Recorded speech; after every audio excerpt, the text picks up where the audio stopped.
some big rays, we've got a big cheeky loggerhead sea turtle, and we've got 3 different types of sharks.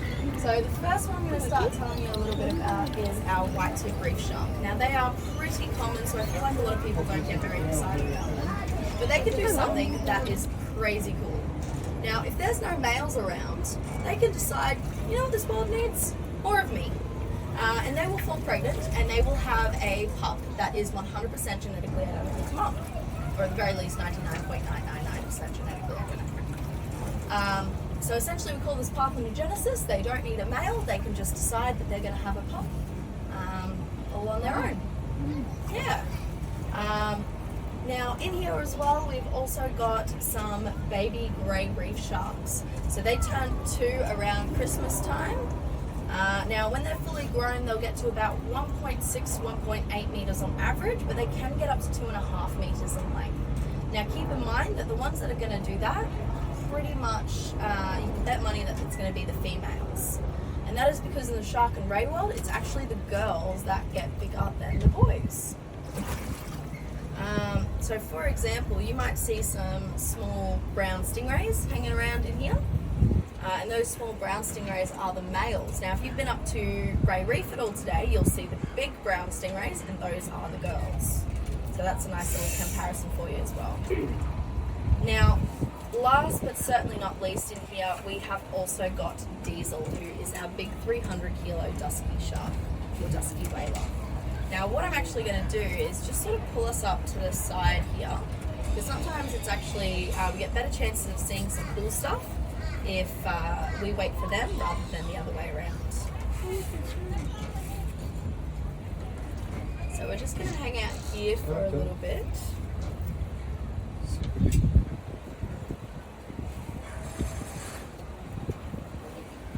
Alrighty. Now, Diesel has got a little bit of a sad story. He unfortunately came to us back in 2004 after being caught by some fishermen down in New South Wales. Now he was going to end up as something called flake. Have you guys seen flake on the fish and chip shop menu before? Yeah, a few people have. Might be called something different in New Zealand, but essentially it's shark meat. Now we want to make sure that we avoid eating shark meat for 2 very, very good reasons. One, sharks are notoriously high in heavy metals, things like mercury, lead, and arsenic. That's because it takes them a really long time to get rid of them out of their system, but they can absorb them pretty quickly. Now, the other thing about sharks is that when it comes to flake, it should only ever be Australian gummy shark or New Zealand rig shark. So according to the Australian Fish Name Standard, those are the 2 species that we are, allowed to eat. Sustainable harvesteries, not so high in heavy metals. They're just a lot better all around. However, what we have found is that, so the most recent study Macquarie University did found that 88% of the flake samples they collected from all over Australia were neither of those 2 species. So 88% were the wrong species, and they also identified 3 different endangered species on people's dinner plates as well. This guy is he's our loggerhead sea turtle. He's actually been with us since 1978. So he came to us back then after being donated, because prior to that he was actually a class pet. So he was found as a stranded turtle hatchling up in Monroe and was part of a program for the first year or 2 of his life. Whoever gave him the name Big Guy had quite the sense of humour, because he definitely wasn't big when he first arrived, being just a post-hatchling, but he did certainly grow into that name pretty spectacularly, because he now weighs about 150 kilos, and that carapace of his is over 1 metre long. That carapace or shell, I should say. So we're very lucky in Australia because we actually get 6 out of the 7 turtle species that call our coastline home. Obviously got to make sure that we are looking out for them though, because unfortunately all 7 are endangered species. Alright, they're all threatened with extinction, I should say. So some are critically endangered, some are vulnerable. So different levels of protection statuses. Alright, now we talked a little bit about not eating sharks. Let's talk a little bit about what sharks eat. So the shark that we are trying to track down currently is Diesel. He is about 300 kilos and he's about 3.3 meters long. I want you guys to have a guess at how many kilos of food you think he needs to eat in the span of a week. Give me a number in kgs. 150. You reckon about 150 kilos of food a week? 75? What was that? 50. 50. Yeah? Any other guesses? No, that's okay. Well, you guys are way off. On average, it is about 5 to 6 kilos of food a week. Is that all? That's about it, yeah. It takes him about a whole year to eat his own body weight. And this is not actually super uncommon for sharks, as most sharks will typically eat about 0.5 to 3% of their body weight every couple of days. So when it comes to sharks, one of the biggest things is no, they don't eat absolutely everything in sight. They're not constantly hungry. And another thing is that they're actually really fussy eaters as well. So we're going to hang out here and see if we get to see Diesel. Oh, well, we've got the grey reef sharks.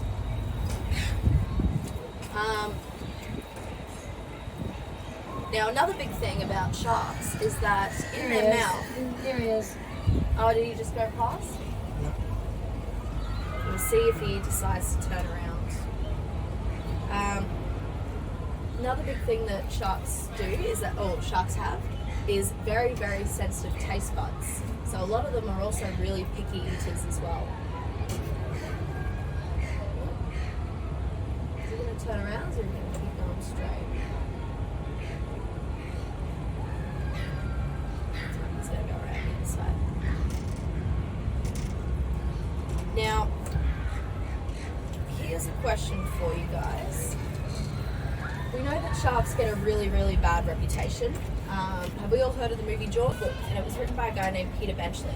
Now, Peter Benchley actually apologised for ever writing the book in the first place because of how badly it portrayed sharks, and became a shark conservationist after that. So, one of the other things that I always like to point out to people as well is that here in Australia we've got some pretty cool wildlife, but we're pretty notorious for everything here being able to kill you. I want you guys to guess what you think the 3 deadliest animals here in Australia are. The 3 animals that are responsible for the most human fatalities out of any species that we have. And I'll give you a hint, it is absolutely not sharks. Oh, where's snakes? Not snakes, not funnel webs. Dog? Bite? Dogs are one of them, but not dingoes, domestic dogs. They are in the top 3. Crocodile? Nope, not crocodiles. Kangaroo? Jellyfish? Kangaroos do kill more people than sharks, but that's mainly through car accidents, but they're not the top 3. Nope, not stonefish, not jellyfish. I heard that one before as well. Spider? Not spiders. No, good guess though. Oh, drop bear? Sorry. Drop. You could have not, right? It was right there. No, not the drop bear. Although I hear a lot of those go unreported. Yeah. In actuality, it's horses, cows, and dogs. Mm-hmm. So here in Australia, those 3 animals are responsible for the most human fatalities. But we know that we can have amazing relationships with these animals, just that we probably shouldn't go to the dog park in Lady Gaga's meat suit, nor should we sneak up behind a horse with an air hood.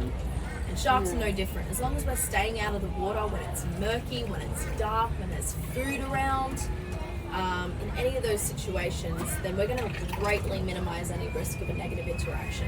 So they're not interested in us as a source of food. However, in situations where they cannot rely on their other senses, so they've got 7 all up, when they can't rely on those other 6, that's when they may resort to using that 7, which is that test bite, to try and work it out.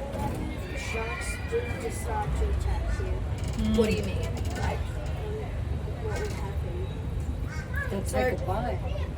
most of the time what happens is that when we're at the beach and going for a swim, there's sharks around. They know you're there. They just don't care. So when we do have a case where somebody has been bitten, it's usually that one bite. The shark realizes that you are not food, that you are not what they like to eat.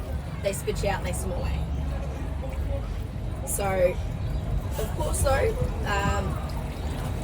doesn't make the situation much better, because of course it's already done quite a bit of damage, which is why we say that to prevent that happening in the first place, if we see fishermen around, if we see food around, if the water's murky, just stay out of the water. Just go swimming another time. Go swimming somewhere else. interestingly, New Yorkers actually bite more people than sharks do. In fact, you're more likely to be taken out by a vending machine, by a champagne cork, by falling out of bed in the morning, by ladders.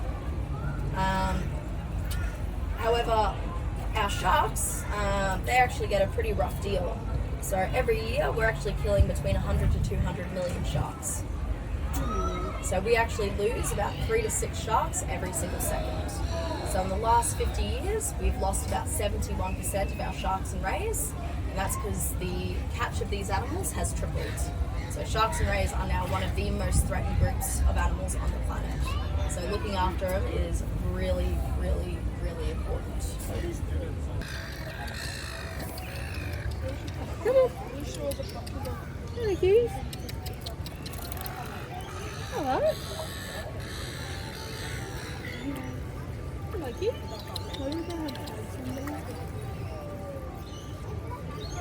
Obviously, the female very appealing. Hello.